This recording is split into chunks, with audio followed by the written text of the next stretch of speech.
Ankle pickers, welcome back. Set the spread for UFC 282, Las Vegas, Nevada, T-Mobile Arena. I was actually just at the T-Mobile Arena last week. Humble brag. Reese and Dan with me as usual. Dan, good afternoon. What up? What up? How we doing? Reese, good afternoon. Yes. Good evening, sir. Reese of a 22-18 set and spread lead with only 2 events left, has this one on ice for 2022. That's at least 2 years, or is it 3 years in a row set the spread champ? Only going on 2. Yeah, 2 years. You're set the spread. But I did win last year in a runoff, though. It was a runoff. Remember, we were tied. I do remember that. Yeah, it came down to just one fight on the prelims that ended up determining the whole thing. Yep. But this year is a little bit different tale. But he ran away with it.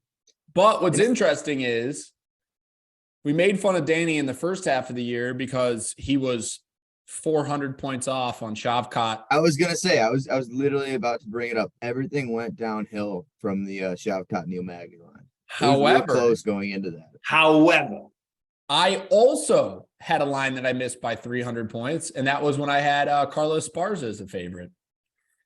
Never forget. It's funny you remember the ones that you were off on. You guys remember any of the ones that you dinged? Too many. Not a single. That's the problem. Too many, Kobe. Problem. Always remembering the next one. There you go. Love that mindset. Speaking of crazy things, though, as in like ding winners, and we will talk more in recap though. But that Roman Dolidze, holy shit! I've been thinking about that all day. I've watched it 3 times over. Insane. The setup's insane. The calf slicer's insane. It was like kind of inverted. The whole thing is just lost for words still. Crazy. Really incredible. Speaking of coming off of UFC Orlando, Danny won that set the spread, so he will lead things off as we transition over to this week's pay-per-view event. Like I said, UFC 282, 9 p.m. Central Time main card. We did earlier today, we're recording on Monday, we did earlier today lose the Lawler-Ponzinibbio matchup. So I'm assuming that Rozenstruik-Daukaus is going to jump from prelim main event to main card. It was clicking into Bryce Topuria. Well, we'll still have that one on there. Still sour taste in our mouth from brother Daukaus, but we'll move on. These kids need to find a new profession. I mean, we never had a chance. We didn't even have a look at it. Let's kick things off this week. Heavyweight bout, Jairzinho, Biggie Boy, Rozenstruik, and Chris Daukaus. So, Dan, go for it.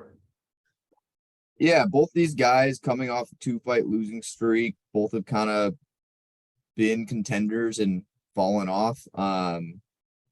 Like Reese has said, it seems like more people are souring on this Daukaus family than even just before last week with his brother. And I know that shouldn't really have the same kind of weight that it might in the betting market, but this is the sport that is recency bias is king. And I don't know, I'm looking at the Curtis Blades lines, and you've got Jairzinho that's just significantly less of a dog. I think that shows exactly what Vegas thinks of both guys being heavyweight bodies and not so much being contenders. But I'm going to have Jairzinho as a favorite here. I'm not going anything crazy, but it is going to get close to that too. So I'm going to go minus 185.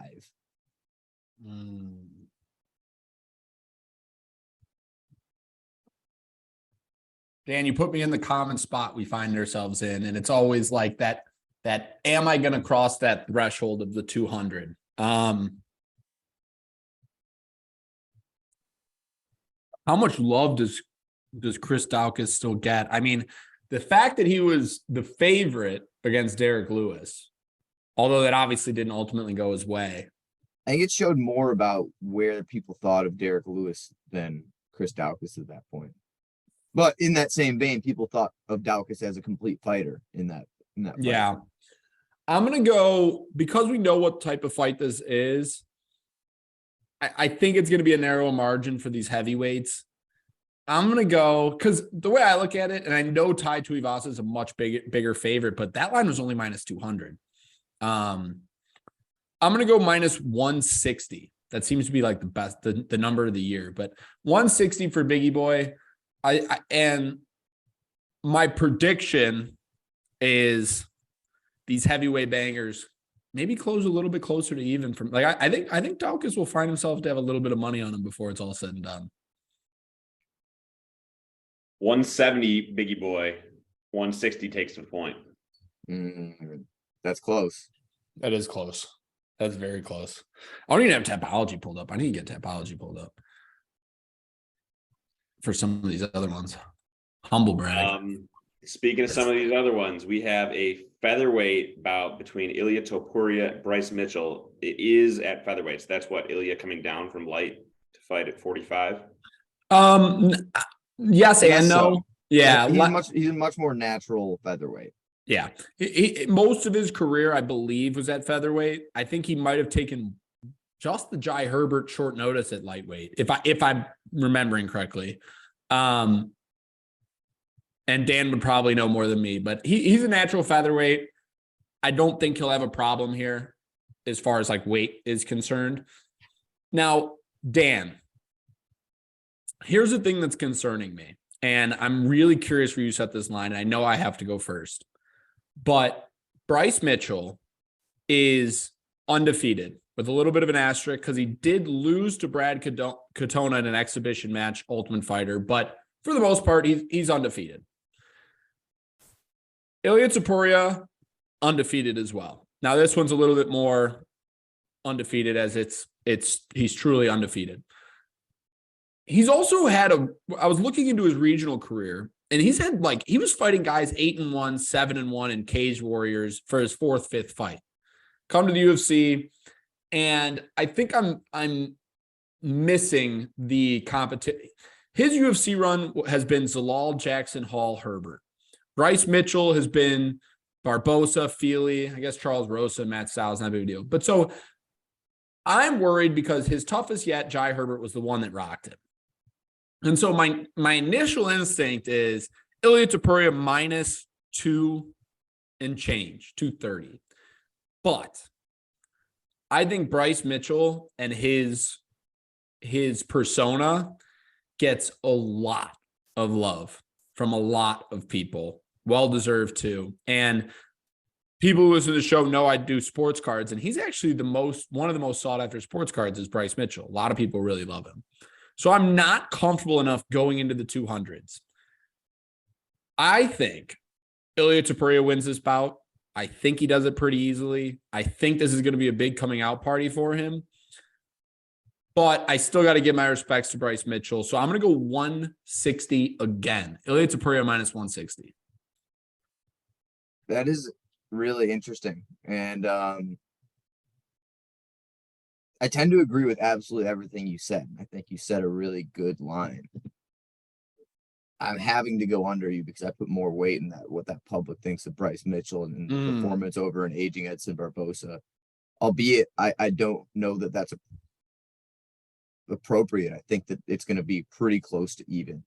So I'm going to go Topuria -135.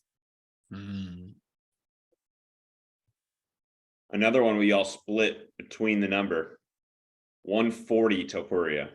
Oh yeah, Dan's much closer. Congrats. So Dan, before we move on, quick question here. Public aside, pretend you're not setting this market for the public. You're setting this market on your own. You have no idea, and you're just setting it. Where do you have this line? What do you think this outcome looks like? If I'm looking at these guys as fighters, I put a 2 in front of it, and I say it's 200. Okay, me too. For what it's worth, Biggie Boy opened 180, which would have inched closer to Dan. Okay. And Topuria opened 165, which would inch closer to. Oh, I was right there in the open. And when did these open? Early November, so we're about a month late. Oh, okay. But obviously, with the fight being this week, that's those public markets are going to love Bryce Mitchell. And Ilya did have a really bad first round against Jai Herbert, but I don't know. I think there's a bigger skill gap than people actually realize. And I might have to eat crow, but it's what I think.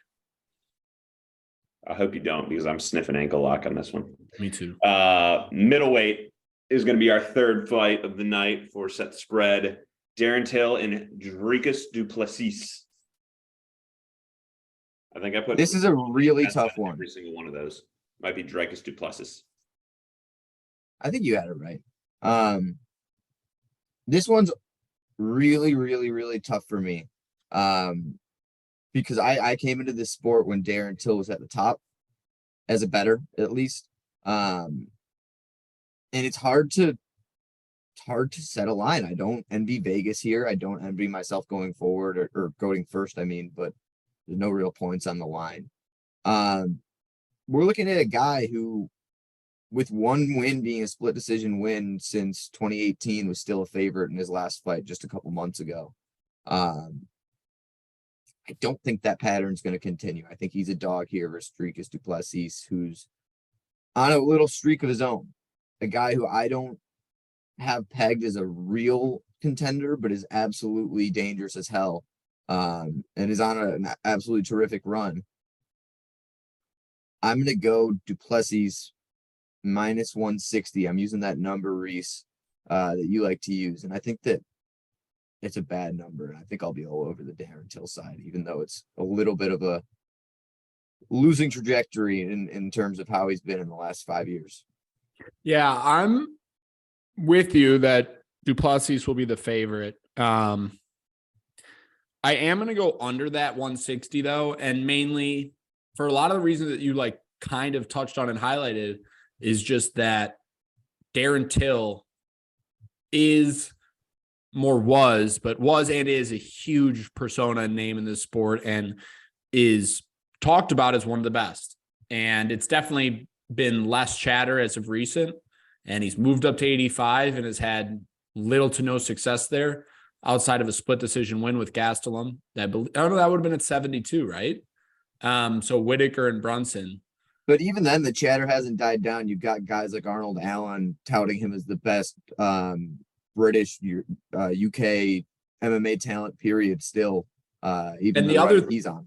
The other thing, too, that's interesting is all the buzz going around with Till training with Hamzat, what that might bring to the table for him as far as wrestling goes. But here's the truth of the story. I've watched Derek Brunson come into the UFC scene. I've watched him have great success, mainly against Donald Cerrone. And a lot of the imagery that was being pushed in the video for his lead up to his title shot with Tyron Woodley is him talking about how he's going to be the best ever. He works harder than everybody else. He's the best striker the UFC has seen, all stuff.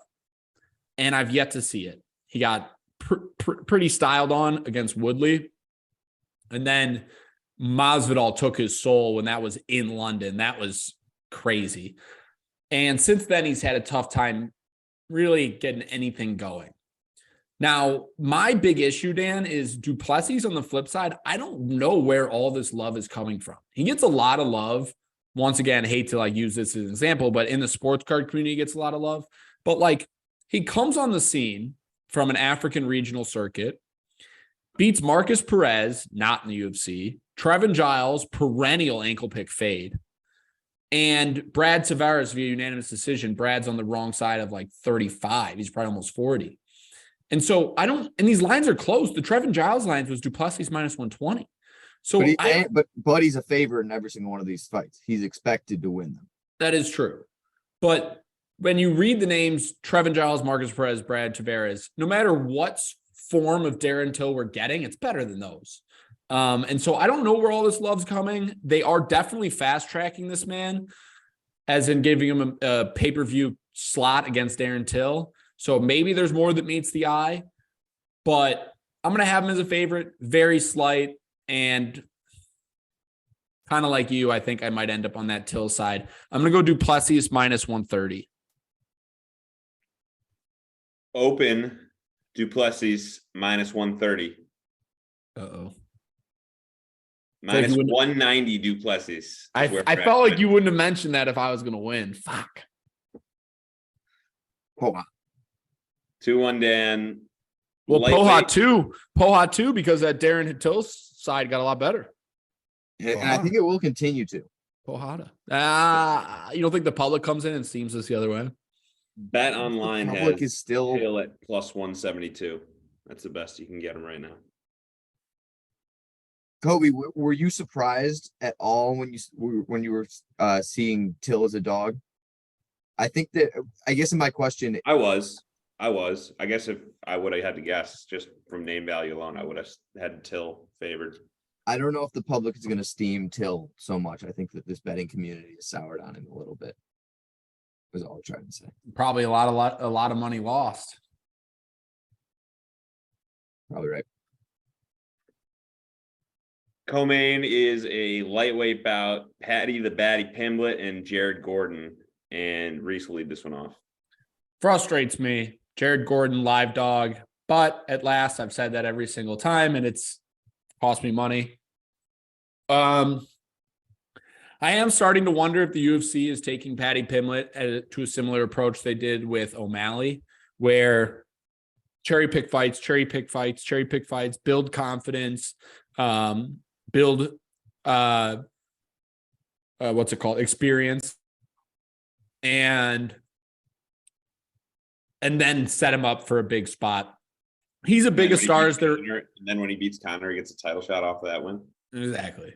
So biggest pay-per-view draw in the sport are up there.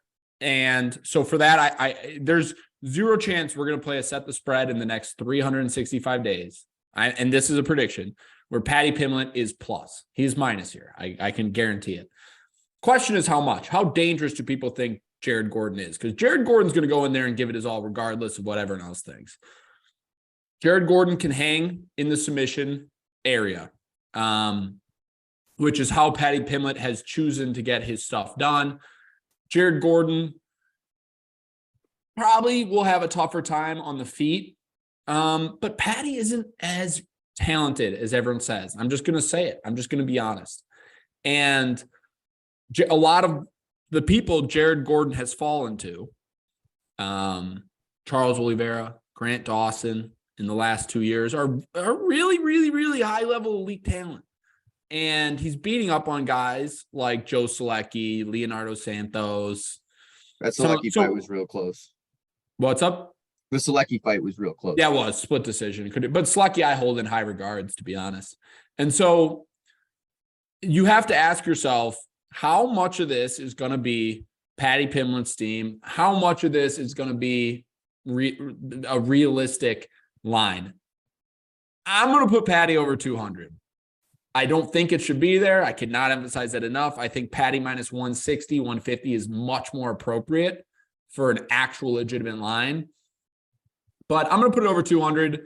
And I think that my guess, prediction before I throw this out there, it opened in the 100s, 160, 170. I bet it's been steamed up this far. But Patty Pimblett minus 215. And if I had to guess, I'm hoping Danny goes under me. That's all I'm saying. I'm going over in both spots. I think it opened 190, and I think it's now sitting 235. That's a good line. Call it 250. Call it 250. I'll take the extra room. I'm gonna give you some space. I'll take I'm the going extra 250. I think that similarly to Bryce Mitchell, we've got a guy in Patty Pimblett that jumps off the FanDuel page, the DraftKings page when these casuals are looking through. For sure. I love the extra space because I really don't know where this is other than probably over 200.